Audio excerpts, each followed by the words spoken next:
Good morning dear students. तो बेटे हम अपना टॉपिक शुरू करते हैं। कल हमने क्या पढ़ा था?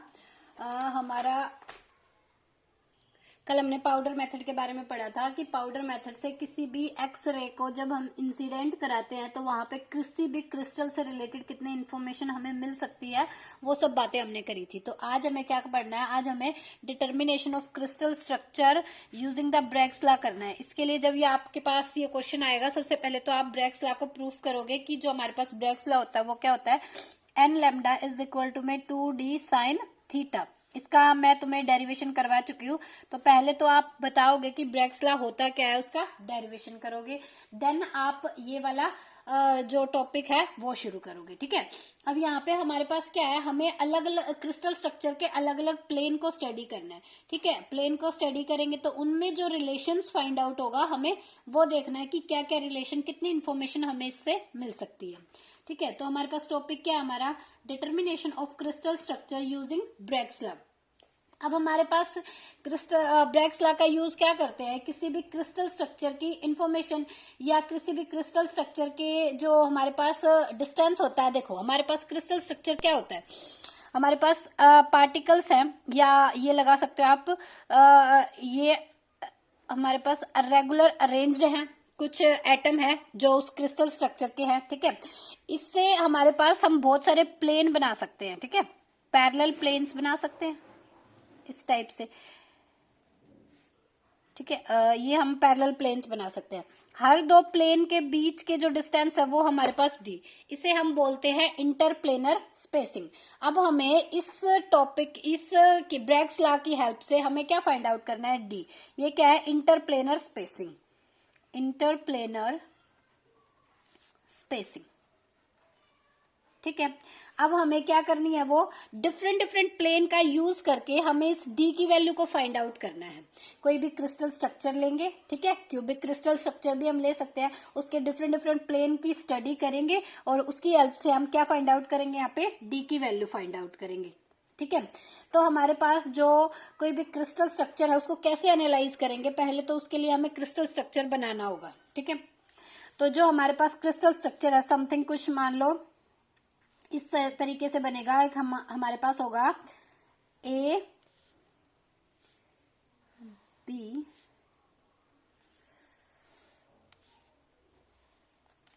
ये ए बी सी डी।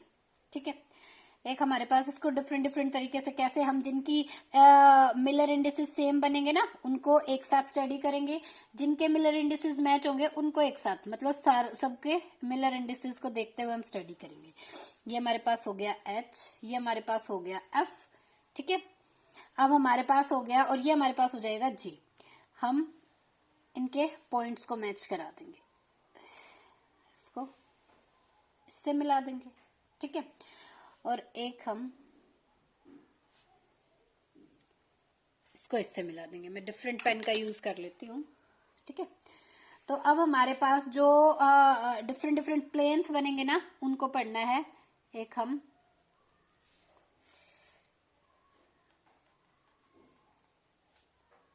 ये हमारे पास इधर हो जाएगा E, ये हो जाएगा E। ठीक है।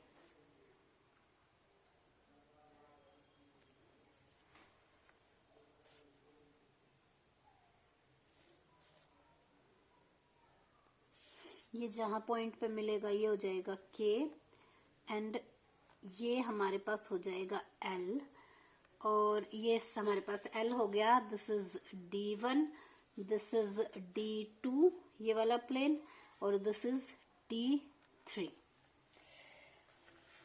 और हमारा ये जो पॉइंट यहाँ पे, इसने एक प्लेन हमारा ये बनेगा, ये भी हमारा D2 वाला काम करेगा। ठीक है। ये जहां पे मीट हो रहा है उसका हमने नाम रख दिया P। तो हम जो A, E और K हमने यहाँ पे रखा ना, A, E और K, इसको थोड़ा ब्रॉड करके यहाँ पे शो कर रही हूँ। A, E and K। यहाँ पे हमारे पास ये क्या हो जाएगा? E और L है। यहाँ पे कहीं हमारा D1 प्लेन है, देन इधर ये हमारा D2 था और ये हमारा D3 था। अब देखो हमें जो प्लेन स्टडी करने हैं वो कौन कौन से हैं। फर्स्ट जो प्लेन हमने स्टडी करना है वो कौन कौन सा है। एक हमारे पास है A B F E, A B F E, ये वाला plane, A B F E, ये वाला प्लेन, ठीक है। एक हमने C D H G, C D H G, ये वाला प्लेन, ठीक है। एक हमारा A D H E, A D H then E, ये वाला प्लेन, ठीक है। एक हमने स्टडी करना है B C G F, B C G and F, B C G F, ये वाला प्लेन। एक हमारे पास है ए बी सी डी, ये वाला प्लेन। एक हमारे पास है ई एफ ई, ई हमारे पास हो जाएगा F E F G H, ई एफ जी एच, ये वाला प्लेन, ठीक है।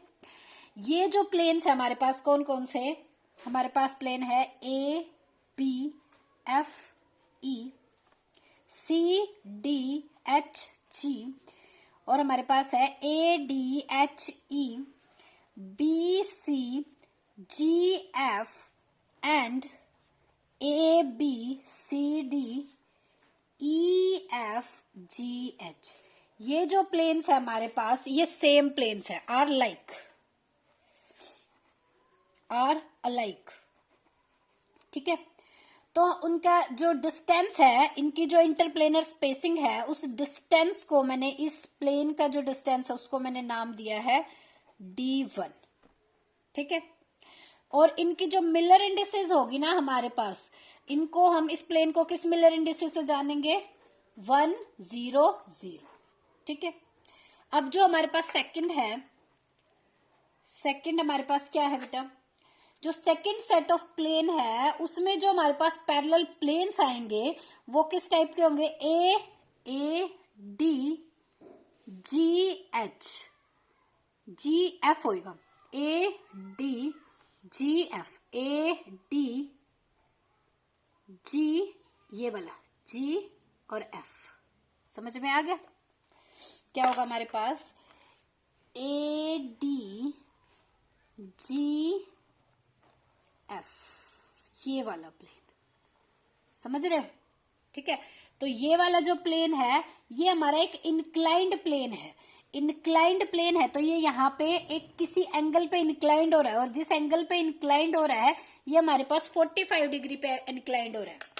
तो हमारे पास जो प्लेन है ए डी जी एफ, ये हमारा क्या है, inclined at an angle, inclined at an angle of 45 degree.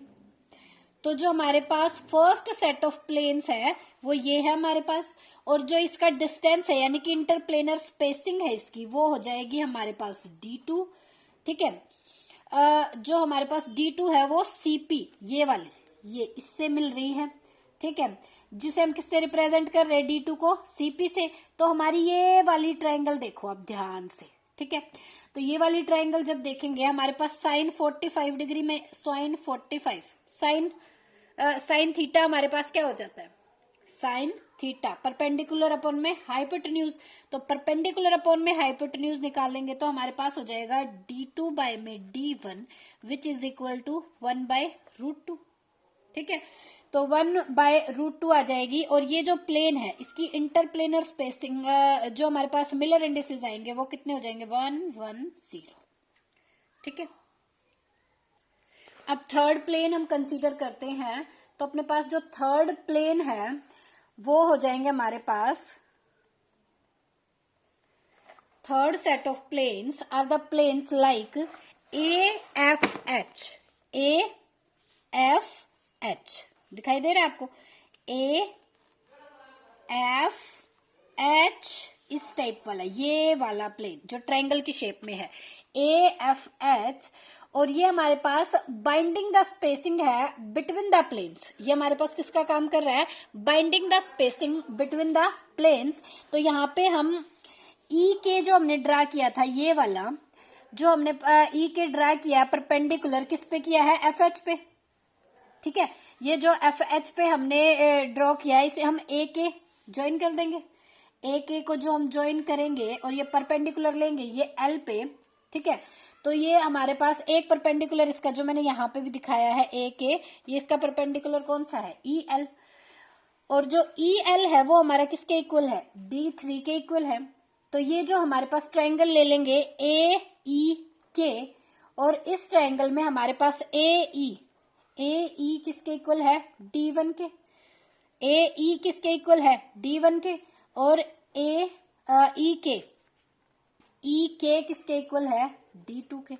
और इस ट्रायंगल का यूज करके यहाँ पे हमने जो प्लेन लिया था AFH, ये बाइंडिंग का काम करेगा बिटवीन अदर प्लेन्स। ठीक है, और हमने यहाँ पर ट्रायंगल, ये जो ट्रायंगल है, ट्रायंगल कौन सी है, ए ई के इज इक्वल टू में यहाँ पे अपने पास है ए ई किसके इक्वल था, D1 के। ई के किसके इक्वल था हमारा, D2 के।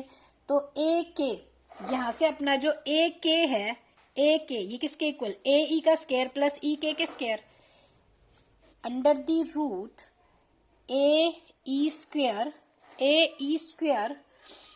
प्लस में ई के स्क्वायर। तो ये हो जाएगा under the root D1 square plus में D2 स्क्वायर। यहां से हमारे पास हो जाएगा, मान लो हमें साइन एंगल लेना है, ये हमें एंगल लेना है साइन ए। तो साइन ए अपने पास कितना हो जाएगा, sine A perpendicular by hypotenuse, तो हमारे पास हो जाएगा ई के डिवाइडेड बाय में ए के। थीटा के सामने वाली साइड अपनी परपेंडिकुलर, ई के अपॉन में हाइपोटेन्यूज कौन सा है, ए के। ई के अपॉन में ए के, ई के किसके इक्वल है, D2 के। अंडर दी रूट ये हो जाएगा D1 स्क्वायर प्लस में D2 का स्क्वायर। ए के अभी हमने फाइंड आउट किया है। ठीक है, तो अब हम इन दोनों इक्वेशंस को क्या कर देंगे, कंपेयर, इस और इस इक्वेशन को। तो अपने पास आ जाएगा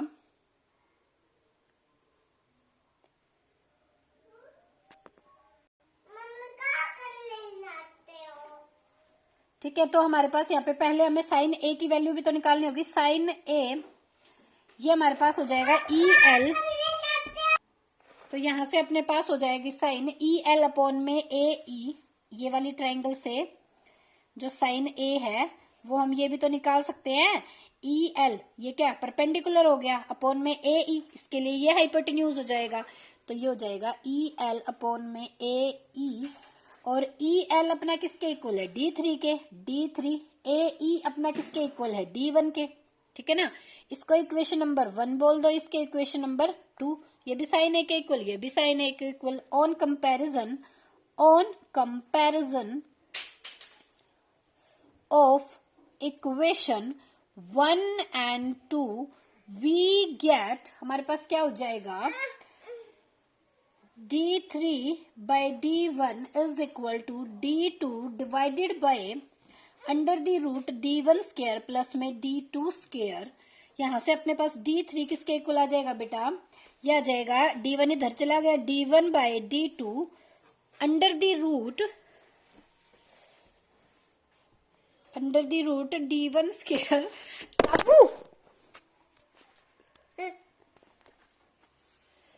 तो अपने पास D3 क्या आ जाएगा, D1 square divided by D2 square आ गया।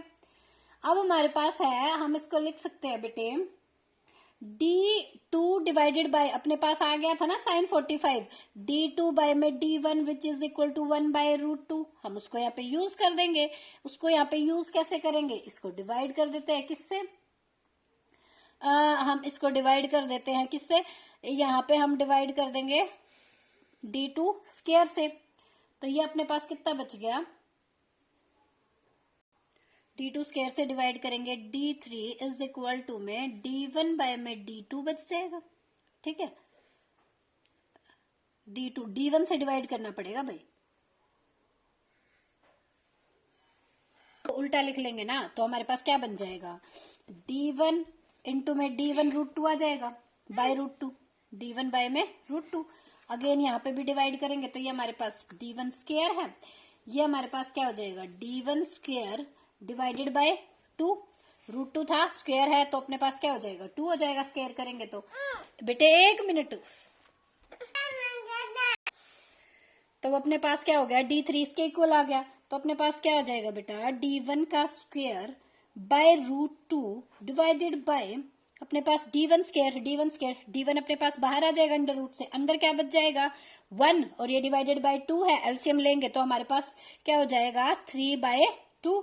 तो अब d1 एक d1 से कैंसिल आउट, यहाँ पे क्या बच गया, यहाँ पे बच गया d1 √2 से, √2 कैंसिल आउट हो जाएगा, डिवाइडेड बाय √3। ये अपने पास बन गया क्या, d3। तो क्या आ गया d3 अपने पास आ गया d1/√3। इसको मैं इक्वेशन नंबर 3 बोल देती हूँ। अब हमारे पास जो प्लेन्स होते हैं, हमें पता है जिनका मिलर इंडिसेस 1 1 1 होते हैं, वो प्लेन्स अपने पास 1/d1 ratio 1/d2 ratio 1/d3 की फॉर्म में लिख सकते हैं।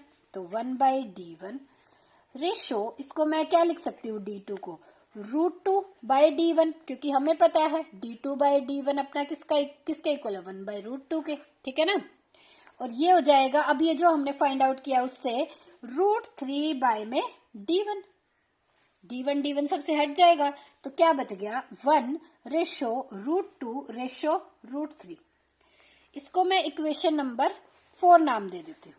तो ये जो इक्वेशन है हमारे पास, ये क्या हो जाएगा, अगर ये सारी ऑब्जर्वेशन मैं किसी क्रिस्टल KCl के लिए करूं, अगर हम क्रिस्टल KCl लेंगे तो ब्रैग्स ने फाउंड किया था, जो हमारे पास यहाँ पे रिफ्लेक्शन ऑफ थीटा आती है या फिर वैल्यूज ऑफ थीटा आती है, वो हमारे पास किस प्लेन को, ABCD ADGF एंड जो हमने AFH लिया था, उनके लिए क्या आएगी रिस्पेक्टिवली,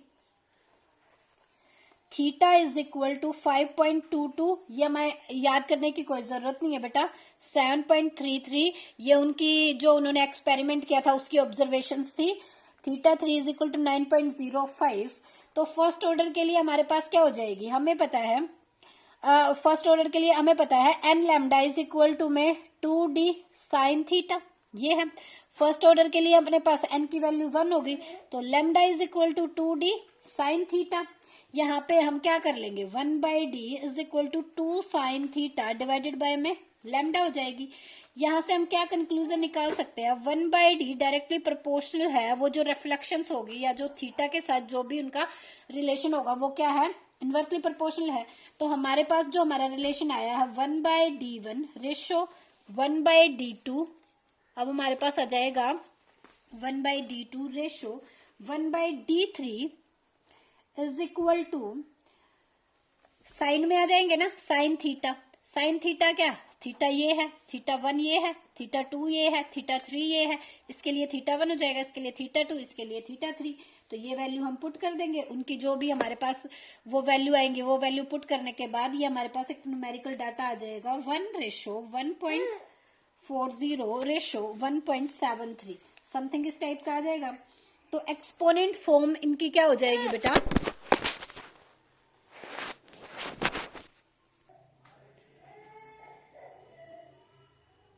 तो अपने पास ये इक्वेशंस आ गई। सॉरी भाई, ये जो भी इनकन्वीनियंस हुई उसके लिए। तो अब हमारे पास रेशो आ गया बेटा, देखो ठीक है। ये वैल्यूज आने के बाद जो हमारे पास एक्सपोनेंट रेशो आता है वो अपने पास कितना आ गया, इतना आ रहा है, क्योंकि इसकी वैल्यू ये 1 है, 1.40 आ रहा है, 1.414 इसको मैं लिख सकती हूँ समथिंग, 1.73 आ रहा है तो 1.73, ये हमारा रेशो इससे मैच कर गया। तो ये जो रेशो है ये कंक्लूड करता है जो KCl क्यूबिकल स्ट्रक्चर है वो सिमिलर मैनर में अदर क्यूबिकल स्ट्रक्चर के, तो हमारे पास जो भी एक कंक्लूजन निकलता है बेटा, KCl has a cubical crystal structure, और जो भी हमारे पास सिमिलर मैनर में जो क्रिस्टल स्ट्रक्चर होते हैं उस टाइप के क्रिस्टल स्ट्रक्चर को हम क्या कर सकते हैं, इन्वेस्टिगेट। क्योंकि एक्सपेरिमेंटली भी देखो KCl की यही वैल्यू आ रही थी, और हमने ये क्या किया है, जो 2d साइन थीटा यानी कि n lambda is equal to में 2d साइन थीटा जो ब्रैग्स लॉ है उसकी हेल्प से जो वैल्यू हमने फाइंड आउट की है वो वैल्यू सिमिलर आ रही है। तो इस तरह से हम किसी भी क्यूबिकल स्ट्रक्चर के लिए इंटरप्लेनर स्पेसिंग को फाइंड आउट कर सकते हैं। तो ये हमारा आज का टॉपिक था, ये आपको अच्छे से ध्यान से करना है, ठीक है। जब भी ये एग्जाम में आए तो आपको पहले क्या करना है, पहले इसके लिए आपको n lambda is equal to में 2d साइन थीटा इनकी ब्रैग्स लॉ को प्रूफ करना है, जो कि मैंने आपको करवा चुकी हूँ। तो आप ये जब प्रूफ कर लोगे उसके बाद का जो आपको करना है, उसके बाद आपको ये सब वो करके दिखाना है, ठीक है। ये 5 to 6 मार्क्स में आ सकता है एग्जाम के लिए। तो आपको यहाँ तक कोई भी प्रॉब्लम हो तो आप मेरे से कमेंट सेक्शन में पूछ सकते हो, ठीक है। एक बार समझ में नहीं आए तो 2 बार देखना, फिर भी नहीं आए तो फिर देख लेना, ठीक है। तो पढ़ते रहिए। All the very best, thank you.